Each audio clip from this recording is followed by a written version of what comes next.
Hey, what it is, everybody.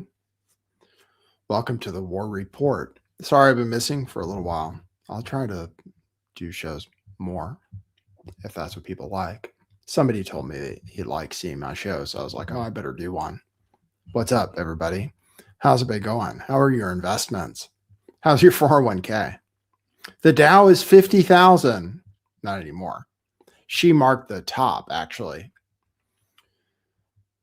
She hasn't been fired yet. Lots of things have happened while I've been gone. I just remembered Kristi Noem got fired. Pam Bondi still has a job. The Dow is 50,000. The Dow is no longer 50,000, which I think means that the Epstein files are supposed to come out now. The Dow is now 47.7. She said the S&P was 7,000. The S&P is now 6,800.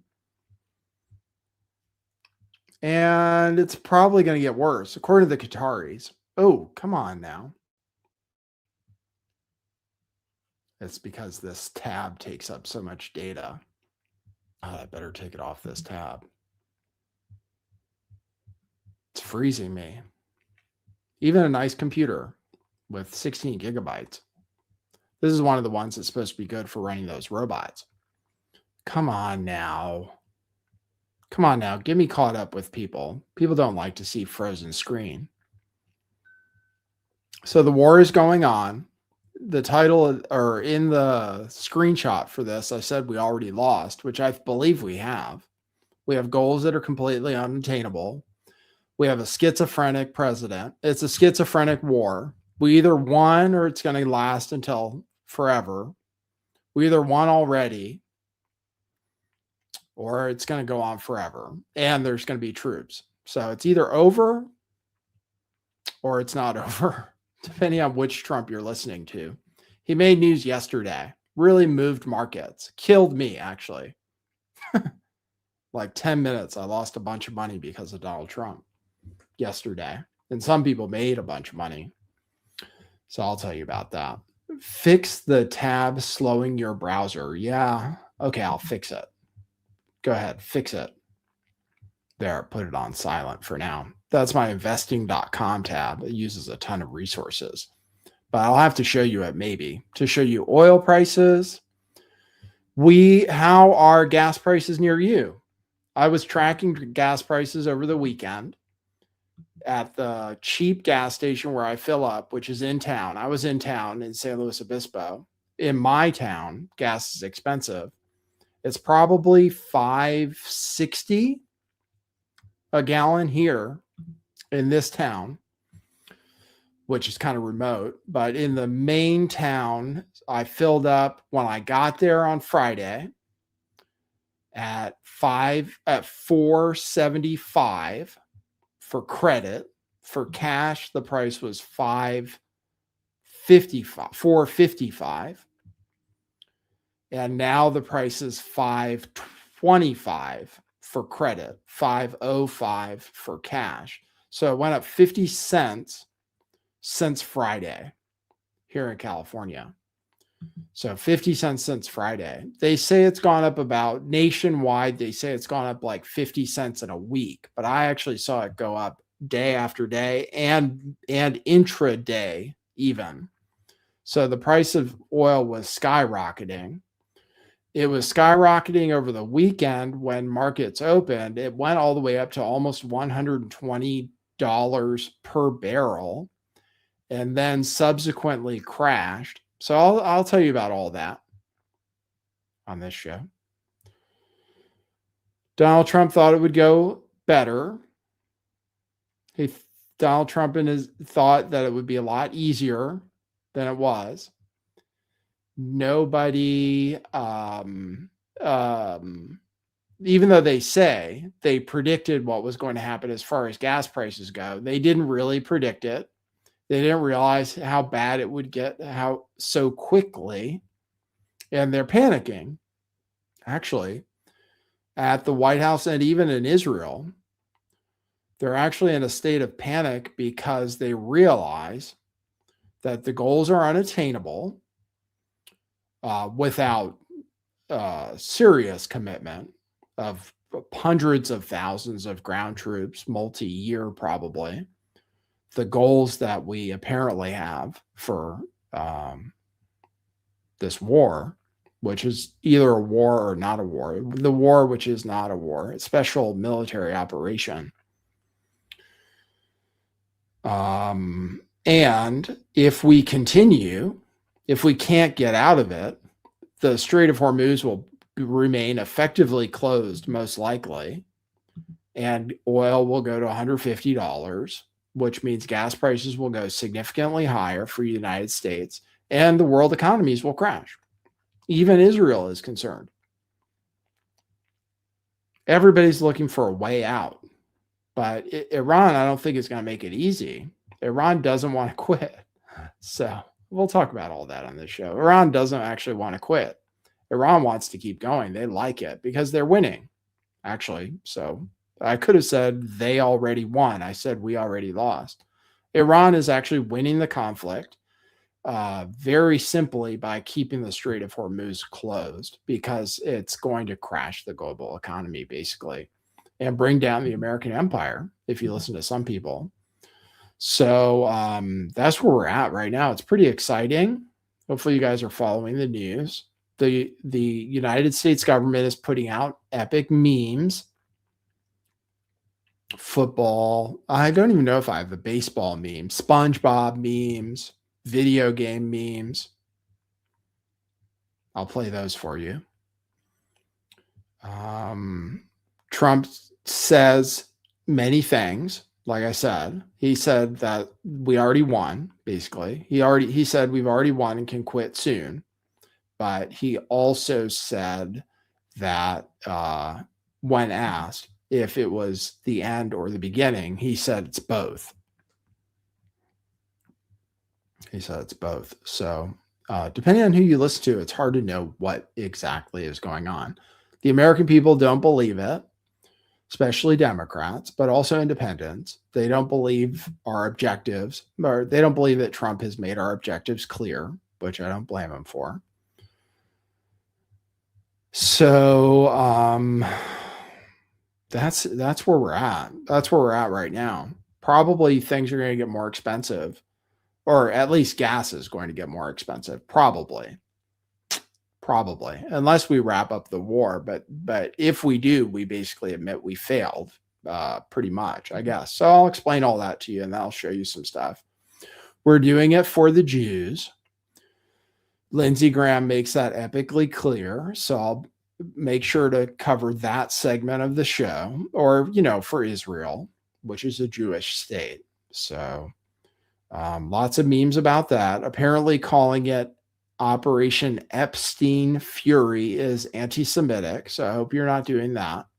You can call it Operation Epic Failure. Like, I think that's what the Iranians call it, Operation Epic Failure. It's actually called Epic Fury. But yeah, don't say Epstein Fury, because apparently that's anti-Semitic. Apparently our soldiers are saying that to each other as a joke, and they're trying to make them stop. That's what I heard. Gina, I missed you too. Sorry, every day I'm like, I don't know what I'm going to, I don't feel like I have enough to talk about every day. So I'm here today, though, because I have some stuff. I have some clips and things, and we just want to check in with everybody. So we'll talk about everything. We'll talk about oil prices. We'll talk about the war. We'll talk about the Strait of Hormuz. We'll talk about oil. Did I already say that? And we'll show you some memes. Okay, sound good?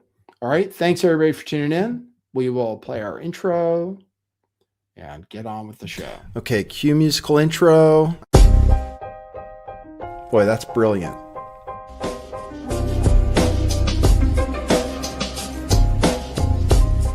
I do think some things in the world are real. Like you guys. You guys are real. Most of you. Most of my listeners, I think, are not just in my head. I think I have the metrics to prove it. You've taken a leap of faith today. What is that sound?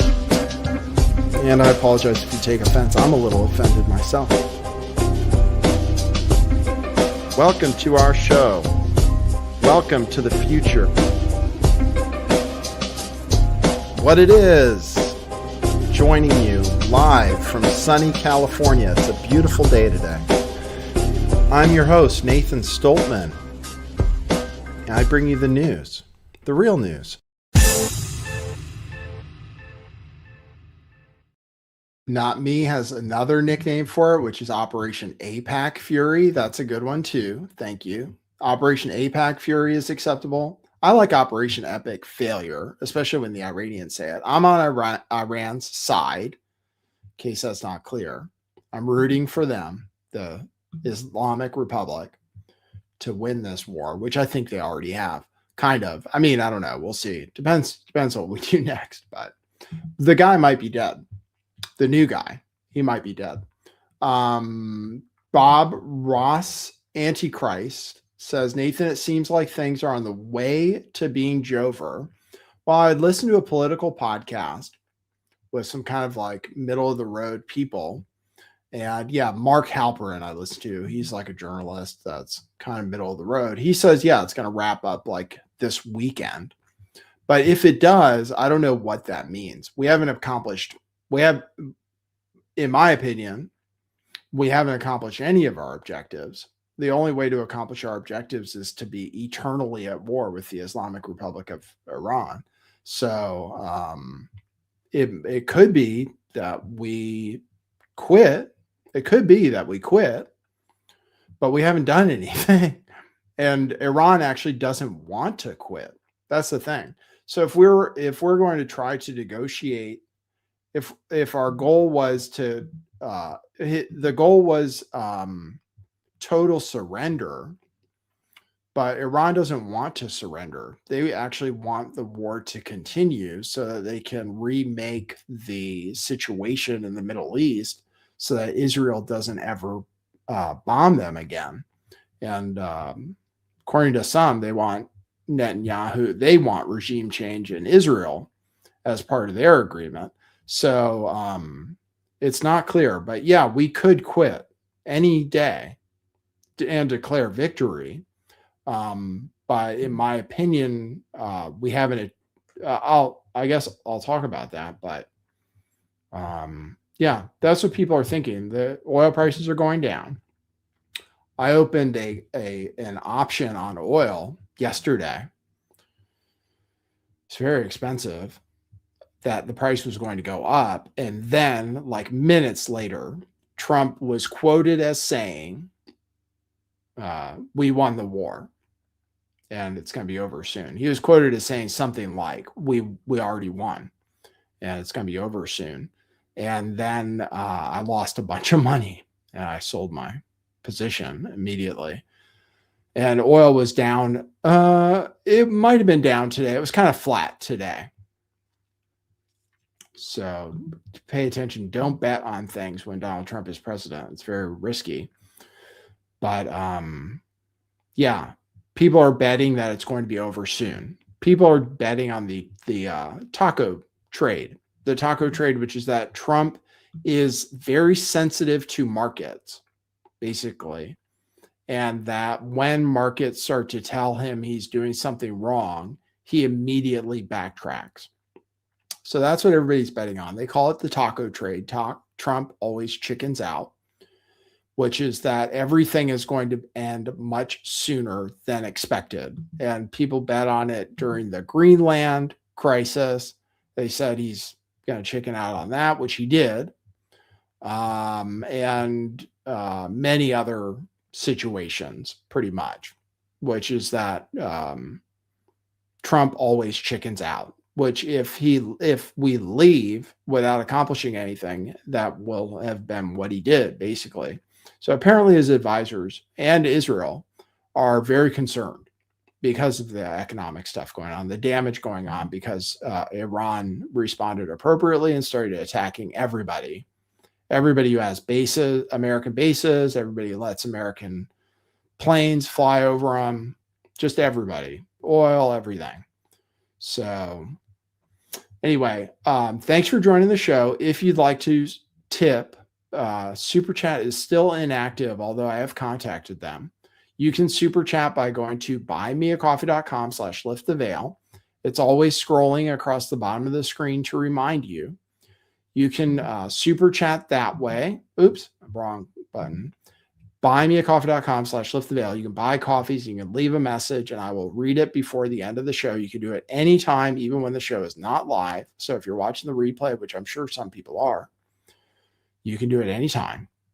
And I think it's considered a tip. I haven't done my taxes yet, but I think it's considered a tip. So I think there is no tax on tips. That's why I understand things, but I have to ask Gemini about that. Also, you can go to our t-shirt shop. I just stole a t-shirt for myself from the t-shirt shop because I was there over the weekend. Go to truthclothing.io. That's Truth Revolution Clothing. Pick up one of these shirts. You can get, we still have some question everything shirts in men's sizes, very few. So get them before they're totally sold out. We have many Bitcoin shirts and crypto future. We have a few pirate chain shirts. Those are cool. I stole one of those for myself today. We have HODL shirts. We have Bitcoin Save shirts. We have plenty of those. So buy those in bulk. Bitcoin's actually doing very well right now, relatively speaking. Freedom of Face from the COVID days. Last American Vagabond for people who watch that show. We have many women's styles left, ladies who tune into this show. We have several of those left in stock, probably in your size. So pick those up. We have the Question Everything style, which is our most popular style, and Lift the Veil style. So get those. Everything is $5 and $10 at truthclothing.io. That's Truth Revolution Clothing. So check that out. All right. So let's go to the videotape. Let's go to the videotape. First of all, the Trump administration is putting out stupid meme videos glorifying the war and putting it on a retard level. So let's show you some of those. Well, I mean, they're basically acting as if war is just a game. That's all. Just a game or a joke, and that we just dominate. And that, of course, we're winning. And it's funny when we blow things up. It's which we blew up a school.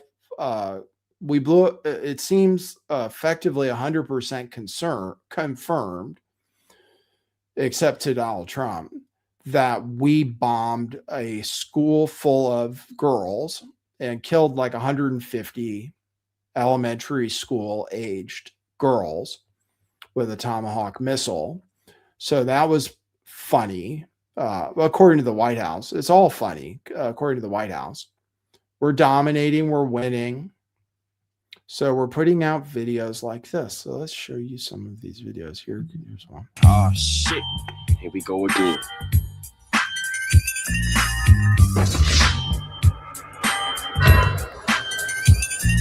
Oh shit, here we go again.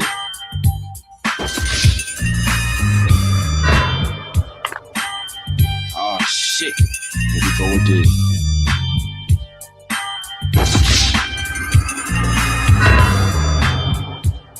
Oh shit, here we go again.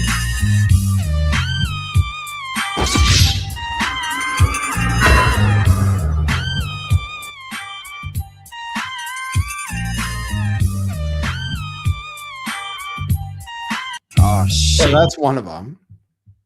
Pretty good. I mean, it's not bad, but it shows our dominance. We're dominating. We're blowing things up. We are blowing things up, and that's good and very American. It's cool to blow things up. So that's one of the videos. Here's another one. The White House says will not stop until the objectives are met. Well, we'll see about that. Will not stop until the objectives are met. Let's see. You want to see me do it again? You want to see me do it again? You want to see me do it again?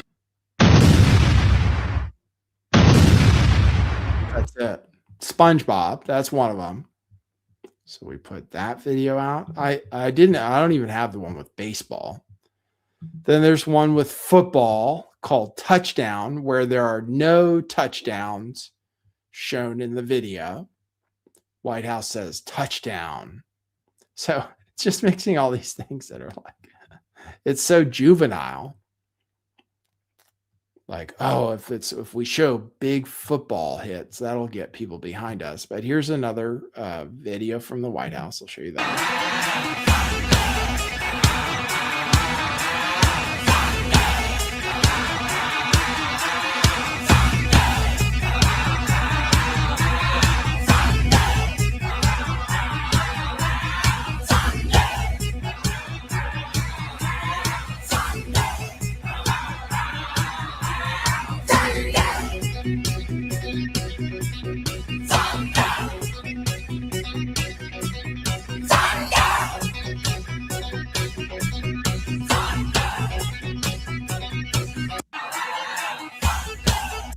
So that's another one of the propaganda videos. There's another one with Ben Stiller too. Actually, let me search for that. Ben Stiller, White House. He complained. I think it is fair use, but he complained. Ben Stiller complained. This is another one. Share this tab instead. So Ben Stiller complained that they used a Tropic Thunder clip. He said, "Hey, White House, please remove the Tropic Thunder clip. We never gave you permission and have no interest in being a part of your propaganda machine. War is not a movie." But this is that one. Wake up, Daddy's home. Welcome home, son. Strength and honor. Strength and honor. What will you do without freedom? Mavericks inbound. You can't conceive of what I'm capable of. Finishing this fight. Yeah, I'm thinking on that. I'm here to fight for truth and justice in the American way. I am the danger. Time to find out. Maximum effort. Here it comes. Now end this. Flawless victory.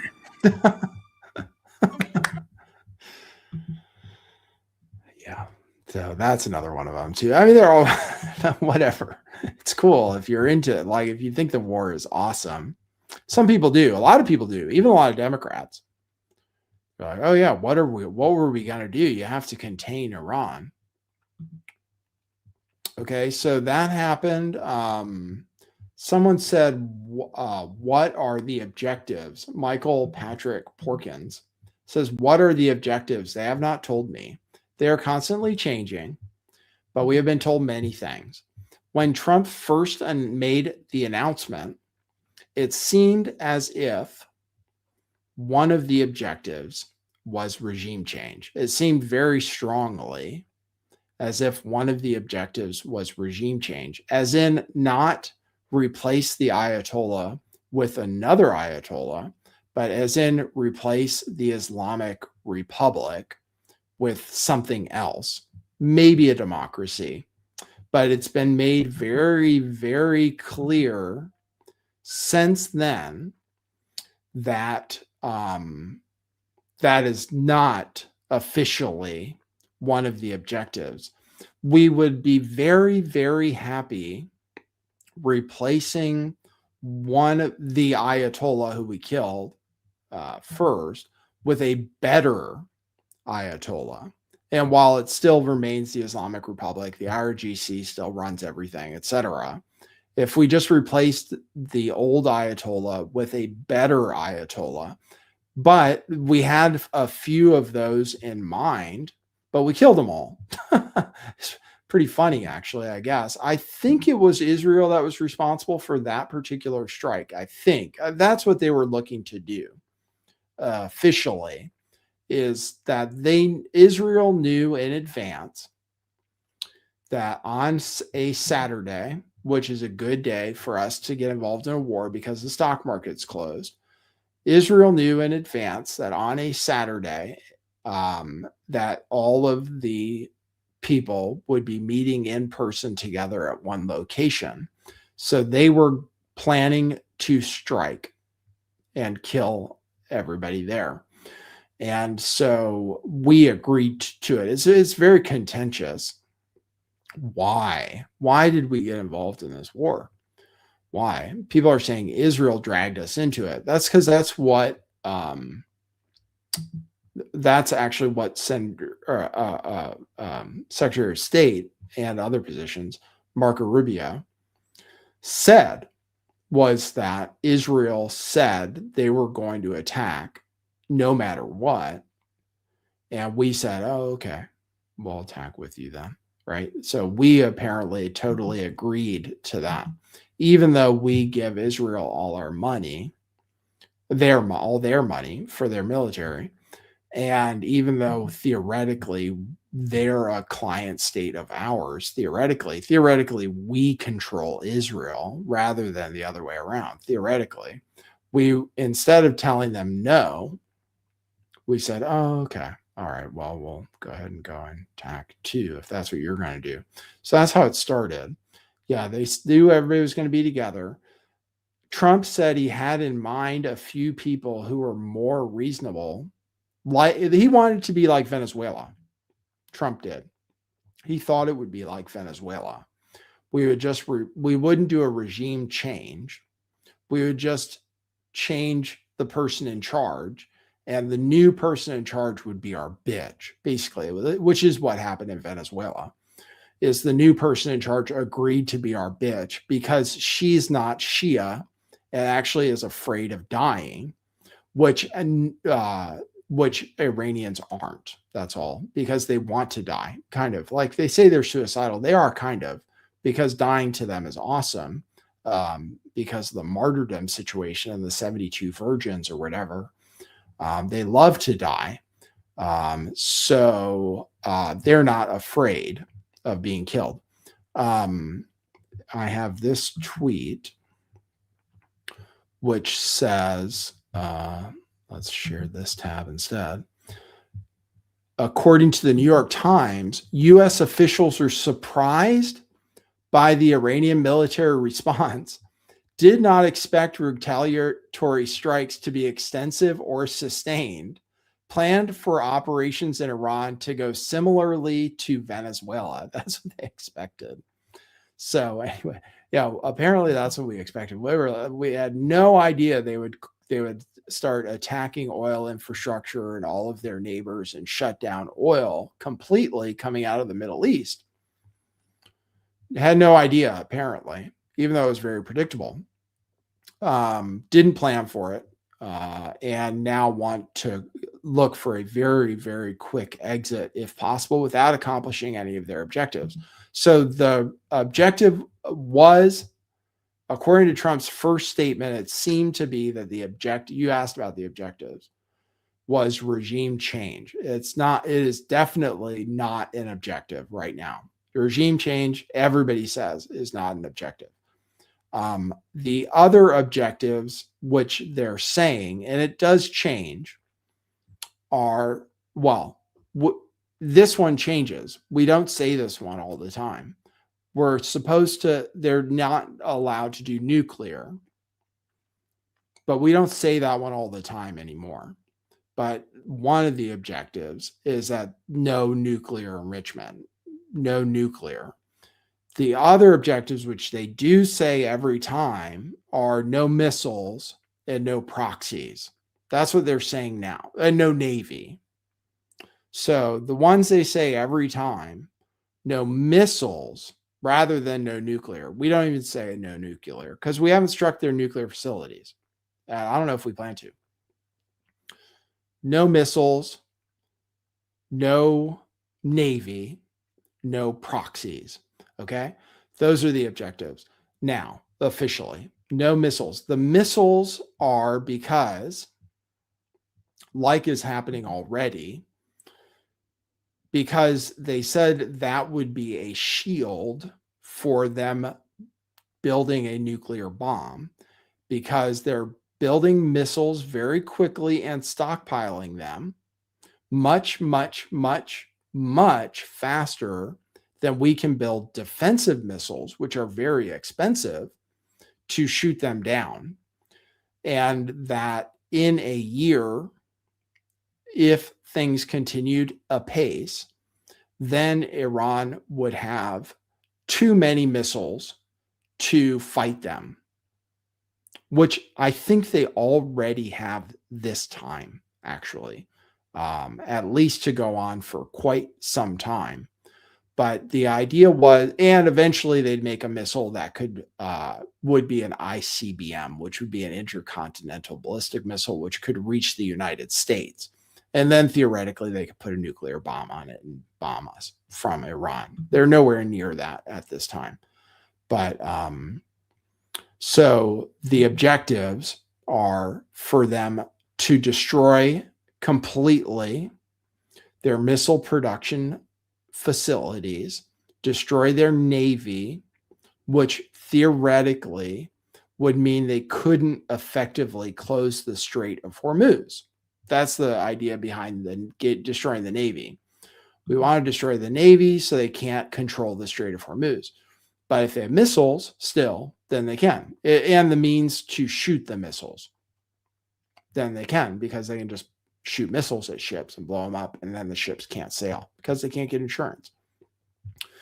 So, and then apparently they're supposed to stop arming proxies. I have no idea how we accomplish that. So those are the things that we're supposed to do. All things which they still have lots of missiles. They still have the means to shoot them. They produce them and store them in mountains along with their drones. So which we can't blow up, even with our bunker busters and stuff. I don't think we can reach the facilities where they actually keep their missiles stored. So all we can hope to do is completely destroy their missile firing capabilities and their capabilities to produce missiles and the little trucks that shoot the missiles. But they roll the trucks out of caves in the mountains, and then we blow them up. Basically, that's what we're doing right now. So the drones hover over these mountains where they have missiles, drones, and trucks that fire the missiles. The trucks come out of the caves, and then we shoot them as soon as they come out, pretty much. So we are doing an effective job. I mean, at shooting them, we have complete air dominance. We can just fly over there. They have no air defenses. They have no active air force. And we're kind of able to shoot missile launchers pretty quickly, but they're still shooting missiles. The United States wants you to think that because missile launches have gone down from the first day, 90%, and drones have gone down since the first day, 85%, as in how many missiles they fire per day. They fired a whole bunch immediately. And now they're firing a small amount every day. But that number is still an amount of missiles they fire every day. So every day they're still firing missiles and drones. And as long as they can continue every day firing missiles and drones to some extent, then they continue to win. And then I don't know, they might be building them underground too, in places that we can't destroy. And in any case, if we leave, they can just rebuild. This is why I'm saying it's over, because they appointed a new Ayatollah who might be dead.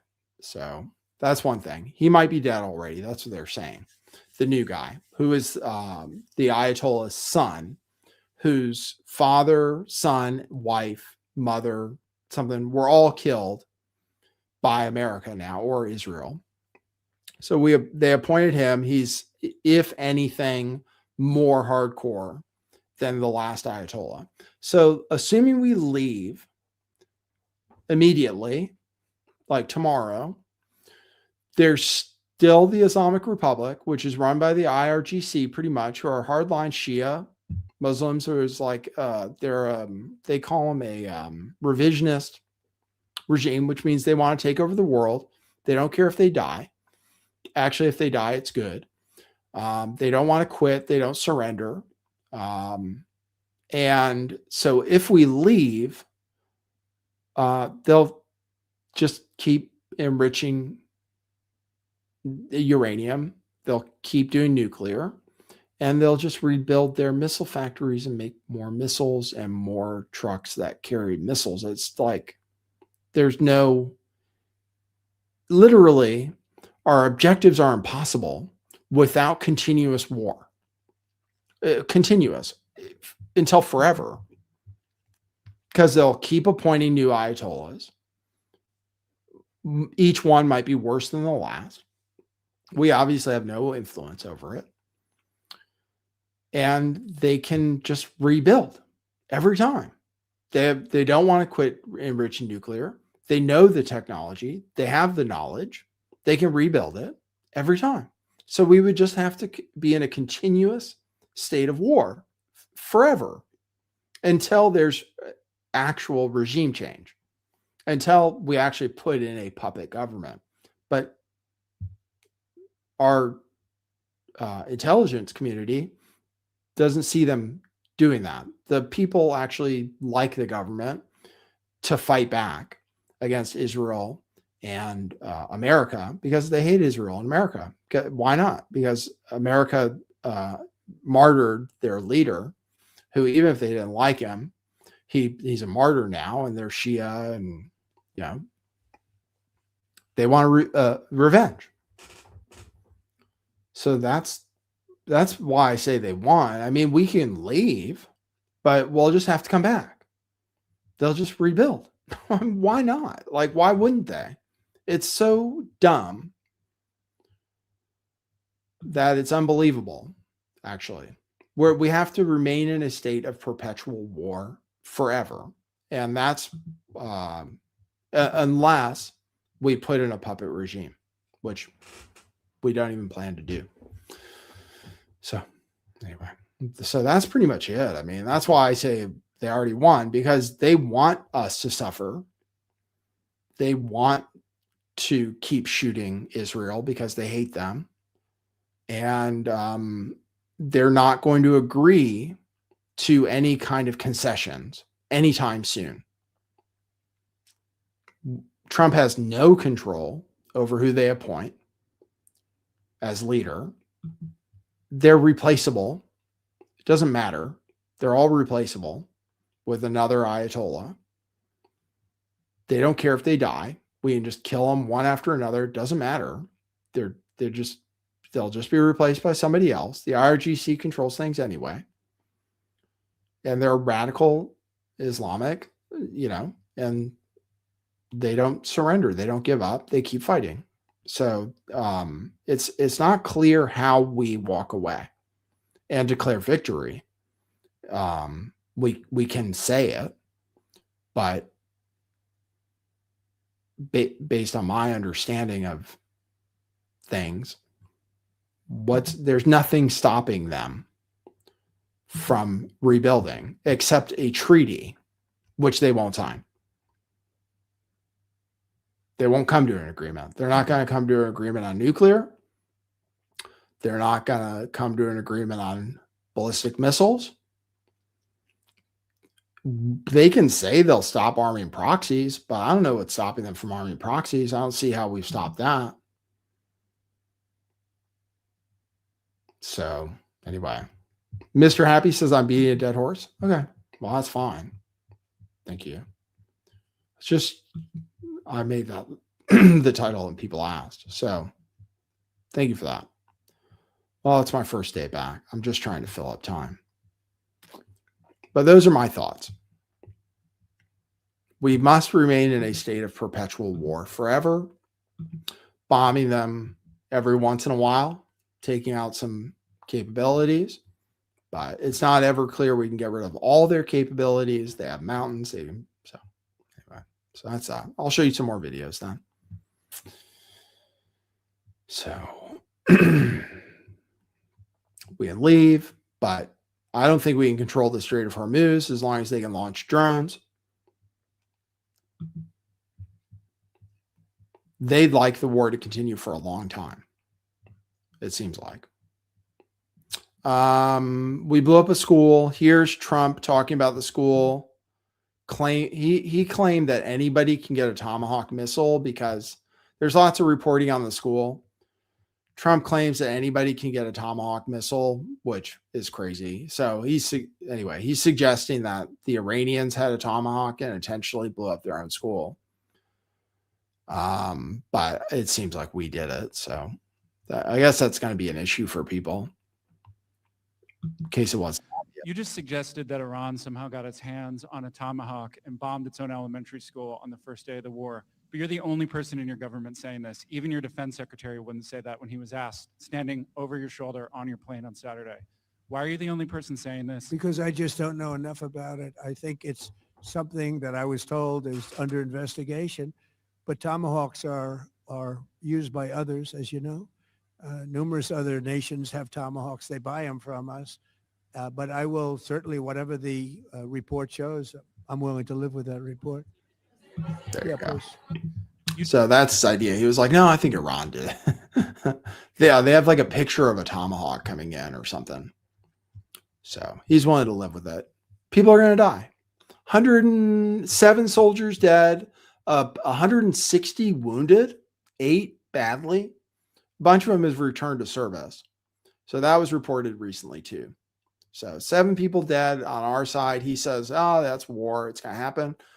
Terrorist cells being activated, apparently.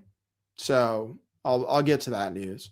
So terror cells being activated. We already had one terror attack where the guy was wearing an Iran t-shirt. So I assume those deaths in Austin could also be blamed on the war in Iran.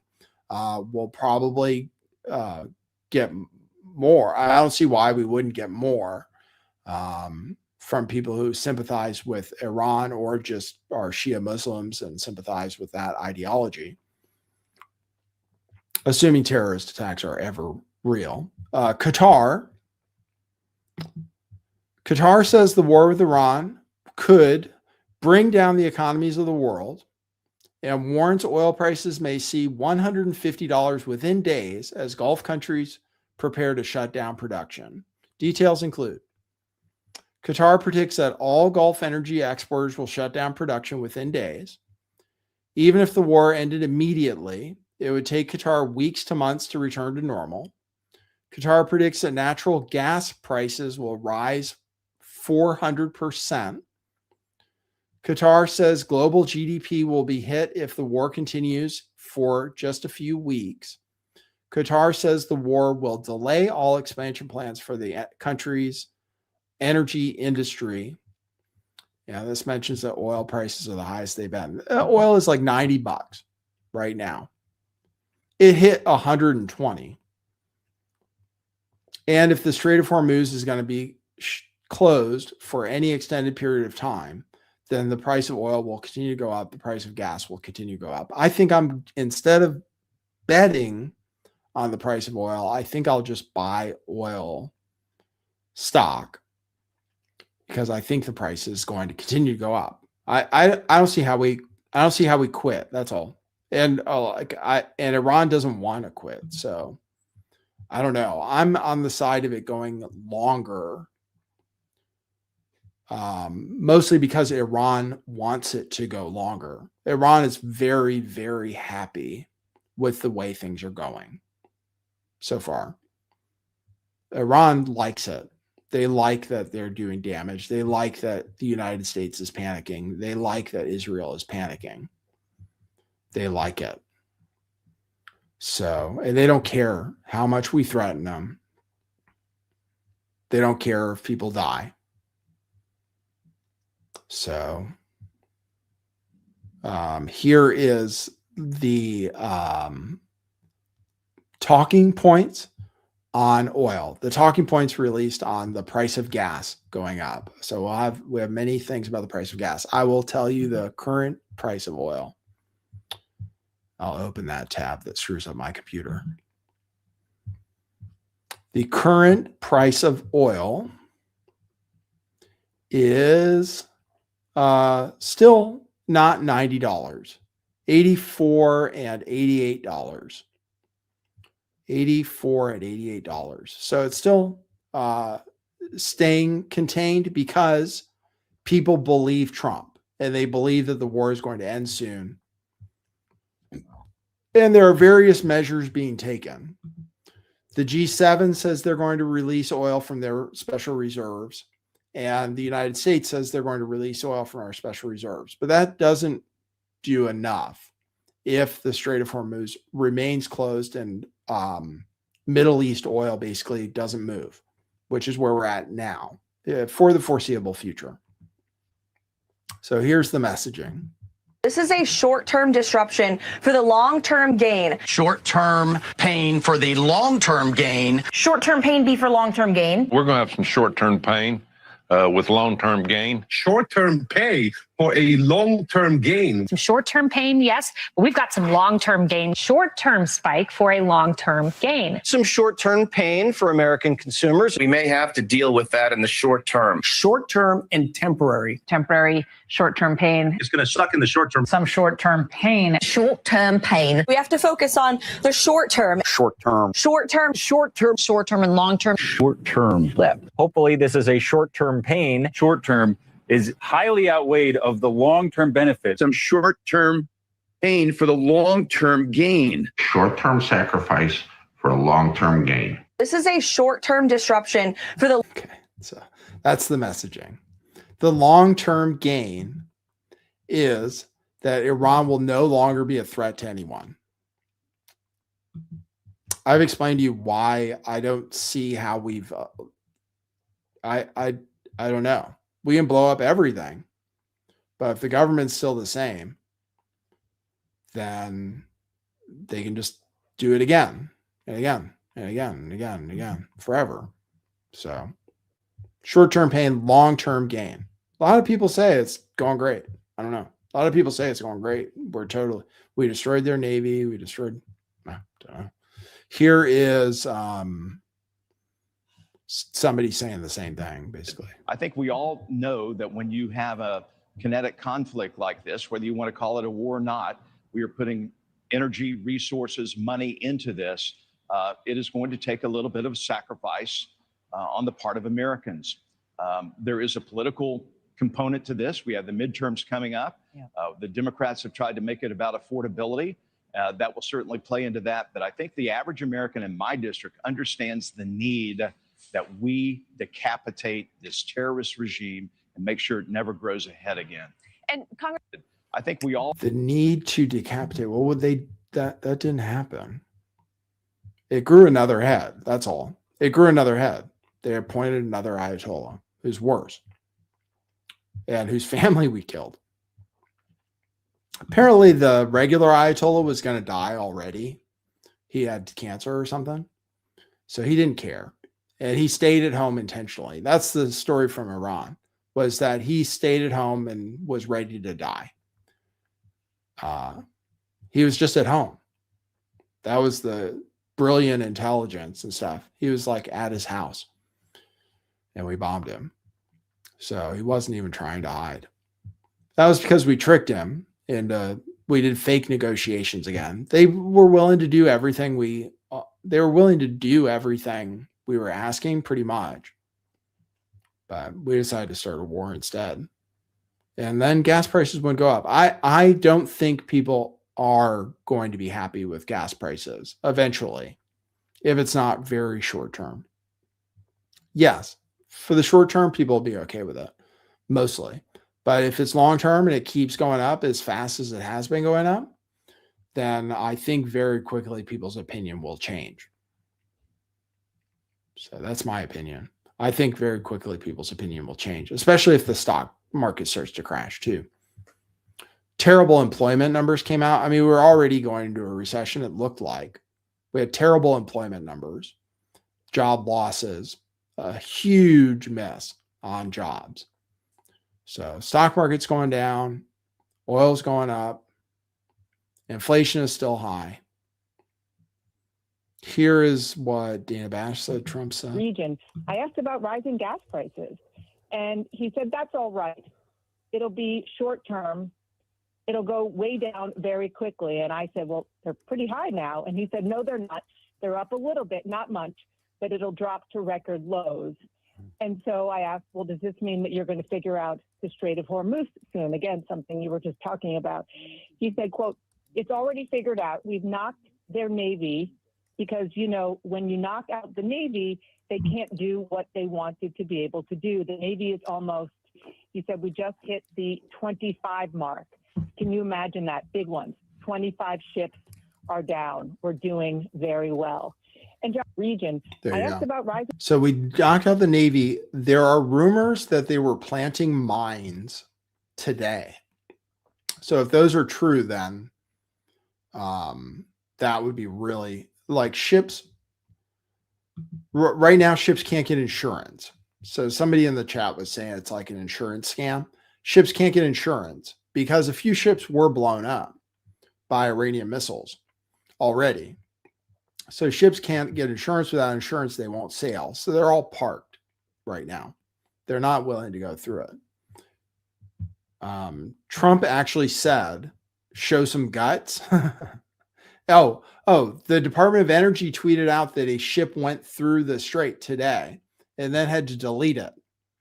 So for some reason, the Department of Energy tweeted out that a ship went through the strait today, but then had to delete it. So I guess it didn't happen. We're willing to put in we don't have enough ships apparently to do naval escorts. We'll see. Like I said, I don't see why, as long as the Iranians can launch anything, then ships can get blown up and they're willing to blow up ships. So no ship is going to sail. It doesn't matter. I don't even think they officially closed the Strait of Hormuz. I don't even think it's official. They just blew up a few ships and nobody is willing to sail. So here's somebody on Fox News saying that they should show some guts. Get the prices of oil up, that the president would have to draw from the conflict. So just careful, guys. Right. And he said they should go to strategic oil reserve. That's what Joe Biden did to get prices down without a crisis. The administration announced $20 billion maritime reinsurance plan. So he's saying, hey, guys, even though we get the oil, the market's flush, this is fear, I'm still going to insure your ships. So go through the strait. And, you know, that's just part of it. If you want to diminish the Iranian threat, if you want to make sure that this ends up with complete Iran capitulation, sow some guts and go through that strait and show do some it. guts. If they could get the prices of oil, show some guts. I think Trump said that too. That's their saying on Fox News. Show some guts. It's like, really? Okay, I can't get insurance, and you want me to show some guts? Okay, so just a civilian, not a military asset. Let's say you're an American flag vessel or a UK vessel or any vessel that's associated with America. You're going to just show some guts, even though you can get blown up and you can't get insured. We offered insurance. Apparently we're willing to insure ships, but they still have to pay for it. But apparently the United States is willing to insure ships. So show some guts. That's what they say.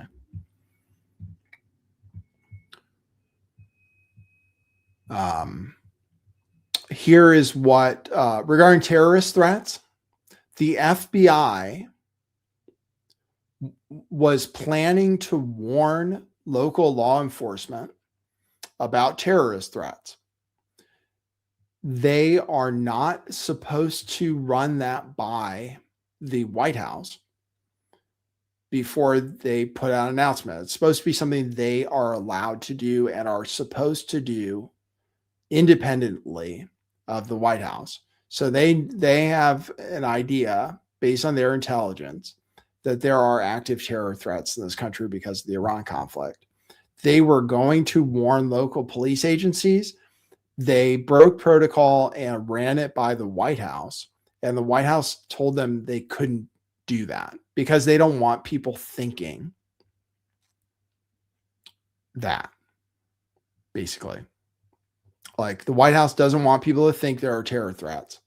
So they actually blocked the FBI from notifying local law enforcement that they're to be on the lookout for terror threats and what to do about them. So they actually blocked that from happening in a total breach of protocol. I think this was reported yesterday that the U.S. has intercepted encrypted communications believing to have originated in Iran that may serve as an operational trigger for sleeper assets outside the country, according to a federal government alert. So a federal government alert did go out yesterday that Iran seems to have sent some communication out to have sleeper assets wake up. So, and there was a type of terrorist attack in New York City very recently. They threw IEDs at an anti-Islam march.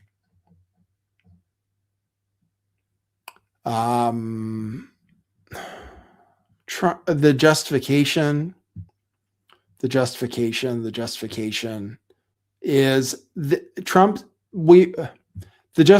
is okay. Actually, legally, I think legally, we're all the executive is only supposed to act unilaterally, starting a war if there was an imminent threat. So we keep saying that Trump felt, that's the words they use. Trump felt there was going to be an attack. And actually, it seems like the feeling that there was going to be an attack was because Israel was going to attack first. It's a very strange justification. But we keep saying that they were going to strike first, which there is no evidence of. They haven't presented any evidence, and they say it was based on Trump's feeling that they were going to attack first. Well, the idea that they were going to attack first was because Israel was going to attack them first, and then they were going to fight back. So we had to go to war. So here's Trump saying that basically. It happened all very quickly. We thought, and I thought maybe more so than most, I could ask Marco, but I thought we were going to have a situation where we were going to be attacked. They were getting ready to attack Israel. They were getting ready to attack others. You're seeing that right now. And a lot of those missiles that are hitting in, those are stationary. Those were aimed there for a long period of time at these other countries. So I think I was right about that. We attacked first. And if we didn't, it could have been, look, we're really decimating them. They're being decimated.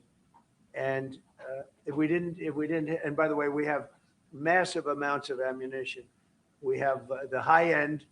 A lot of it was given away stupidly by Biden, very stupidly, for free. And I'm all for Ukraine, but they gave away a lot. As you know, when I give away ammunition, everybody pays for it. The European Union's paying for it. Then they can do what they want with it, but they are giving it, let's say, to Ukraine, and it's okay. Okay. So anyway, the proof that they were going to attack first is because they counterattacked. That's the proof. It's like, oh yeah, they were going to attack because Israel attacked them, and then they fought back. So that's proof that they were going to strike first. There's no evidence that they were going to strike first. And they've never done that before. They never started a war with anybody else, apparently, in their history. I think they were invaded by Iraq. They fought a war against Iraq. They've been bombed by Israel, and they fight back. But that's how they're selling it. I guess that's the legal justification. NBC is reporting that Trump is showing interest in ground troops in Iran. So everybody's worried about ground troops. Carolyn Leavitt refuses to rule out that there will be a draft, which we'd have to have, basically. I heard we only have like 600,000 soldiers active in the U.S. military. And I don't know. According to some people, they have 500,000 in the IRGC. And apparently, if you want to win, you want to have at least 3 times that many. I think I heard that guy who does that, Chinese guy, say that. So we would have to draft people in order to fight a ground invasion and have the numbers. Mothers out there are worried that we're going to have a draft, that they're going to see their sons get in and daughters get involved in this. What do you want to say about the president's plans for troops on the ground? As we know, it's been largely an air campaign up until now. It has been, and it will continue to be. And President Trump wisely does not remove options off of the table. I know a lot of politicians like to do that quickly, but the president, as commander in chief, wants to continue to assess the success of this military operation. It's not part of the current plan right now, but the president, again, wisely keeps his options on the table. Mothers out there are. Jeff is making fun of me for buying a call option on oil. Well, I maybe should have held on to it. It was through May, but I maybe should have held on to it, to be honest. But I kind of believed Trump for a second. I think the price of oil will go higher. So it wasn't that stupid, but I think it will still go higher. It still hasn't gone down that much since I bought it. I bought it at like $92. Oil's like $88. But because of what Trump said, the option premium really got screwed. So yeah, maybe it's stupid, but I don't know. We'll see. Maybe it actually would have been worth it to hold on to be honest. Depends on how this war goes. I still think it's going to go higher. Ground troops. Blumenthal thinks there are going to be ground troops based on his meetings. So I'll play that. He's a Democrat, of course. I emerged from this briefing as dissatisfied and angry, frankly, as I have from any past briefing in my 15 years in the Senate. I am left with more questions than answers, especially about the cost of the war. My questions have been unanswered, and I will demand answers because the American people deserve to know. And I guess I am most concerned about the threat to American lives of potentially deploying our sons and daughters on the ground in Iran. We seem to be on a path toward deploying American troops on the ground in Iran to accomplish any of the potential objectives here. And there is also, as disturbingly as anything else, the specter of active Russian aid to Iran, putting in danger American lives. Literally, Russia seems to be aiding our enemy actively and intensively with intelligence and perhaps with other means. And China also may be assisting Iran. So the American people deserve to know much more than this administration has told them about the cost of the war, the danger to our sons and daughters in uniform, and the potential for further escalation and widening of this war, a war of choice made by this president, not chosen by the American people, with potentially huge consequences to American lives. So there you go. He thinks if we want to accomplish our objectives, it would require boots on the ground, basically. So I guess that's why he's concerned about it. If he said that, like, if we actually want to accomplish our objectives, one of those would be retrieving the highly enriched uranium, which is very close to being bomb grade material already. We would have to go in and retrieve it. We can't bomb it away. We already tried that and it didn't work. There's this at least 60% enriched uranium, which is being stored somewhere. So we would need soldiers to go in and retrieve it. If we really want to destroy their missile building capabilities and their stockpiles, we would have to go in with boots on the ground to do that, because they're in mountains and stuff, and we can't bomb them. And then the proxies thing. I mean, how do we stop them from funding proxies? I have no idea. So boots on the ground would be required if we want to accomplish our objectives. So we have to decide basically if we want to accomplish our objectives or not. There was some new, Donald Trump put out a very stupid Truth Social post about how Iran surrendered to its Middle East neighbors. The president of Iran came out and apologized for the strikes on the neighboring countries. So the president, who's not the supreme leader, came out and apologized for striking its neighbors, Saudi Arabia, Qatar, Kuwait, all that. Trump said that was a complete capitulation, and he said that they're losers and they're going to surrender or collapse. He keeps saying every single day, they say it's going to be the hardest bombing day ever. But after Trump said that, and after the president said that, the IRGC came out and said, well, since he said that, we've launched more strikes on Dubai and Abu Dhabi. And then they said, if those countries actually want us to stop lobbing missiles and drones at them, they need to kick out the Americans and not allow them to fly over their countries to bomb us. So that's what the actual foreign minister said. Yeah, the foreign minister came out and said, actually, we're not going to stop bombing them until they stop allowing their airspace to be used for bombing runs, which they have to for us to get through there, and they kick out the bases.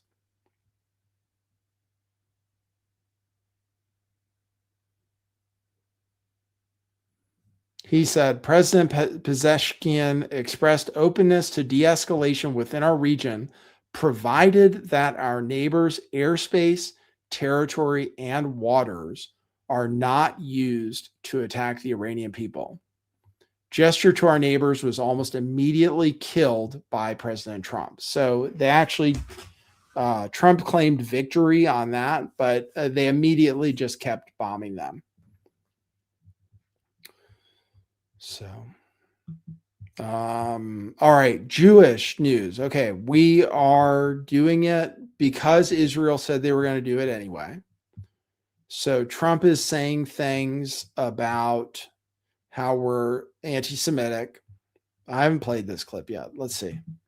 As President of the United States, I will always support Jewish Americans, and I will always be a friend and a champion to the Jewish people. I have been.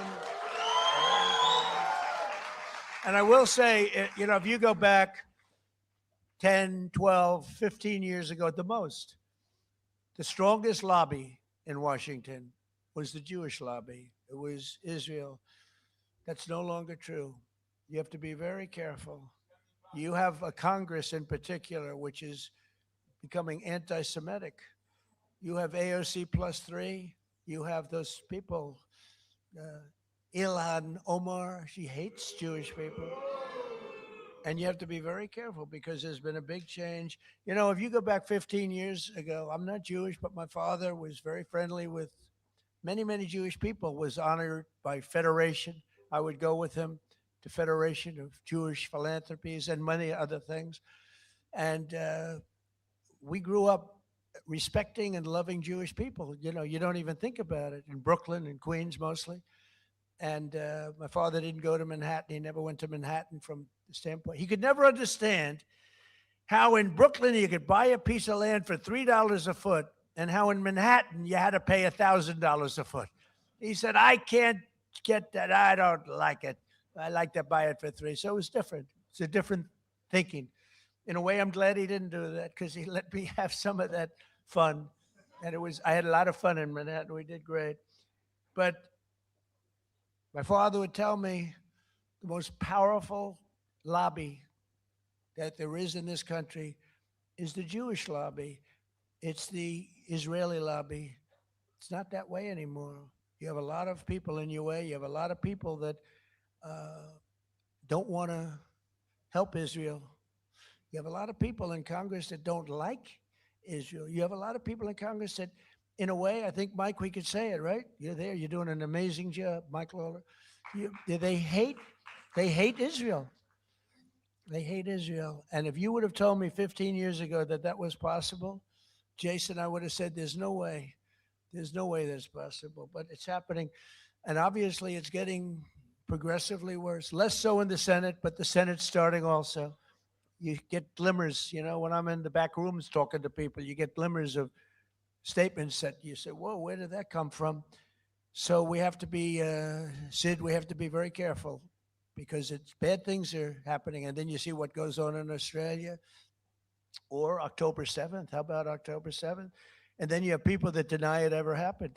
How about the people that deny, like they deny the Holocaust, but you figure, well, that's just many years. Well, October 7th is not many years at all. And you have people that deny October. I saw tape that I wish I never saw it, actually. I wish I never saw it. I got to see tape that some of you got to see, but as president, I got to see things I wish I never saw. But there's no denying it. But then they'll say, oh, the tape was a rigged tape. It was a tape that never existed. They made it up. It's just propaganda. I don't know if they believe it. I don't think they believe it, but you have to be very, very careful. Bad things are happening, and we're not going to let that happen. While I'm president and the DOJ and Harmeet, we're not going to let it happen, but please be vigilant and careful because you have some bad. They say, I saw a poll that said more than half of people under 50 are basically Holocaust deniers now or Holocaust revisionists. They either think it was fake or exaggerated. So and Democrats now are super Israel skeptical, all of them, except for Shapiro, who has no chance, apparently, because he's Jewish, to be a Democrat. Like, Democrats don't like Jews, pretty much. Democrats have caught on. Like, they're not sympathetic. They say Shapiro has no chance, but mostly because he's Jewish. And he's pro-Israel, but I guess if he was Bernie Sanders, it'd be different because Bernie Sanders is very anti-Israel.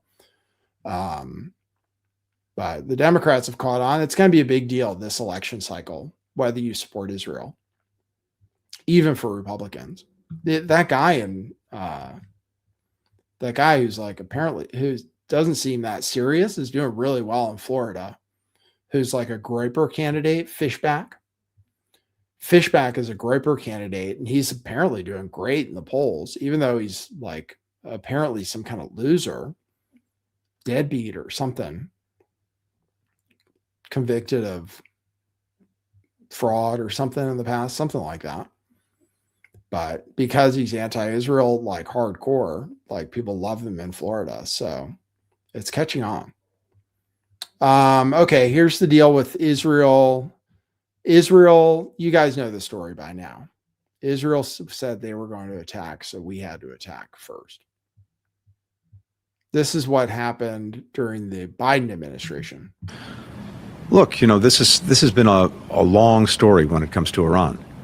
And back during the Obama administration, the Israelis were pushing President Obama to take military action against Iran, and were warning that they would do it themselves if he didn't. And he wouldn't, because he thought the better way to get at the nuclear program, which is what we were focused on, was through very muscular diplomacy backed up by very, very strong sanctions that we rallied the world to put in place. And then we got the Iran nuclear agreement. Look, anyway, so that's how they were. Israel tried to talk them into striking too by doing the same thing. And they pushed back. Trump didn't push back. That's because Lindsey Graham went to Israel. So this is from a report. To help make the case on Iran, Lindsey Graham traveled several times to Israel in recent weeks, meeting with members of the country's intelligence agency. Quote, they'll tell me things our own government won't tell me, unquote. He spoke with Israeli Prime Minister Benjamin Netanyahu, coaching him on how to lobby the president for action. Netanyahu showed the president intelligence that persuaded Trump to go ahead, Lindsey Graham said. So there, people are calling Lindsey Graham a traitor. He coached Netanyahu on what to say. So he saw their intelligence, which might have been fake. Netanyahu showed the same intelligence to Trump, and then Trump decided, oh, okay. So here's Lindsey Graham. God bless Israel. Right. We should move all our stuff to Israel. Thank you. There you go. God bless Israel. We should move all our stuff to Israel. Okay. Thank you. Here's all the anti-Seminites to all the isolationists. I don't believe. Forget it. I'm not with you. I'm with Israel. I will be with Israel to our dying day. They're the best ally we could hope for. So we have a commander-in-chief in President Trump, who I think is Ronald Reagan plus, plus, plus. All the anti-Seminites to all the isolationists. I don't believe. Forget it. I'm not with you. I'm with Israel. I will be with Israel to our dying day. They're the best ally we could hope for. Okay. So that's Lindsey Graham. Okay. Let's see. More Jew news. Let's see. The Bible proves that the Jewish people are the most unique people on the face of the earth. They are a chosen people. They are a covenant people. They are a cherished people. They are the apple of God's eye. The unchallengeable fact of the Bible is that Israel and the Jewish people are unique. Listen, Israel did not choose this uniqueness. God chose it for them. Listen to David's prayer in 1 Chronicles 17:20. It's one of the most powerful words in the scripture. Oh Lord, there is none like you, nor is there any God beside you. And who is like your people Israel? Listen, the one nation on the earth whom God went to redeem for himself as a people. Chosen and still cherished. Deuteronomy 7:6, for you, Israel, are a chosen people, a holy people to the Lord your God. The Lord your God has chosen you to be a people for himself. Listen to this next sentence. A special treasure above all the people on the face of the earth. That includes the United States of America.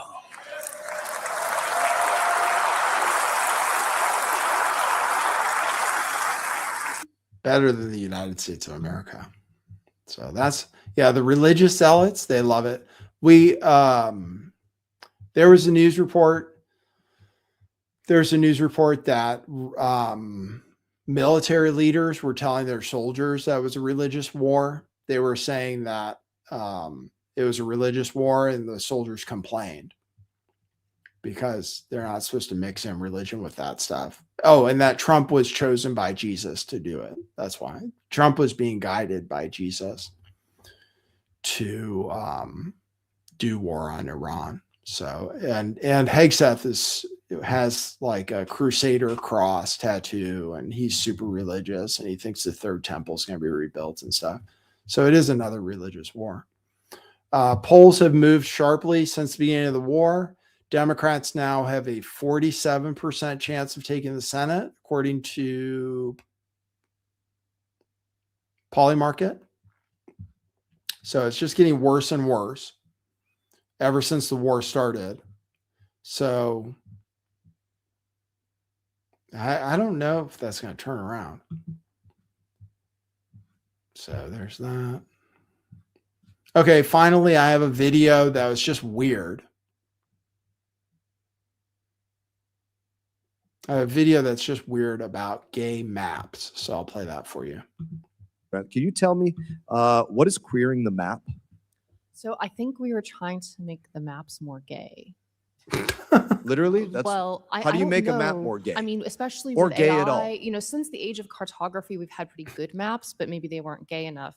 So I know also I took critical theory in college. I think sometimes people use queer as a verb. I do understand that the maps that we were trying to make gay were, I think, of Czechia and Slovakia. So maybe those countries asked for it. I doubt it, but I don't know. Can you tell me?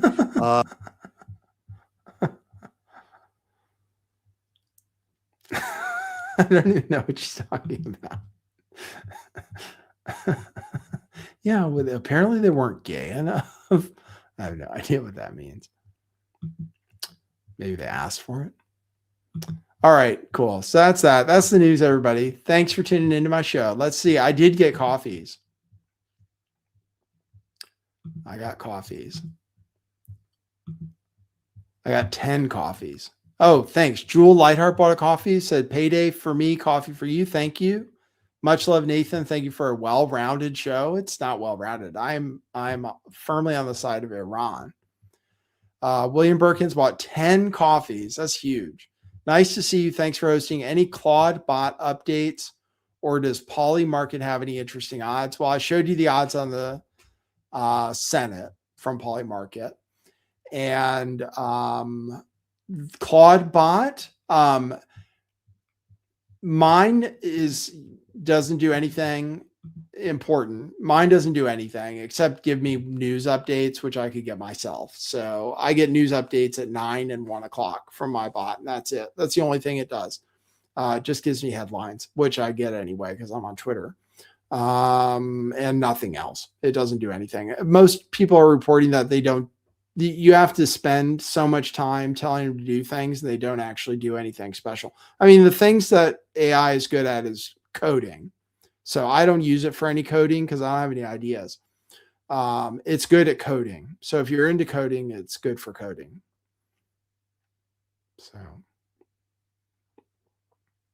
but you don't have to use Claude for that. You can just use Claude, Anthropic's model, which apparently Anthropic's AI was responsible for a lot of the targeting in Iran. So apparently they may have been responsible for targeting the girls' school. So I appreciate you. Thanks, Mr. Happy. I'll try to keep doing it. I'll try to keep doing shows. I have to have more to talk about though. So I'll try to do a show tomorrow if I can, but we'll try to come back when we can, when I have enough to talk about. I had a lot of video clips and stuff built up over time today. So happy to be back. Happy to see you guys in the chat. Truth Lover says, I wish you did a show every day of the week. I was doing that. I have this problem where I don't feel like I have enough to talk about. That's all. That's the problem I'm having. I feel like I'm just going to talk for a few minutes and I'll be done. So I'll have to see if I'm able. I played a bunch of video clips for you today, but those were built up over like a week.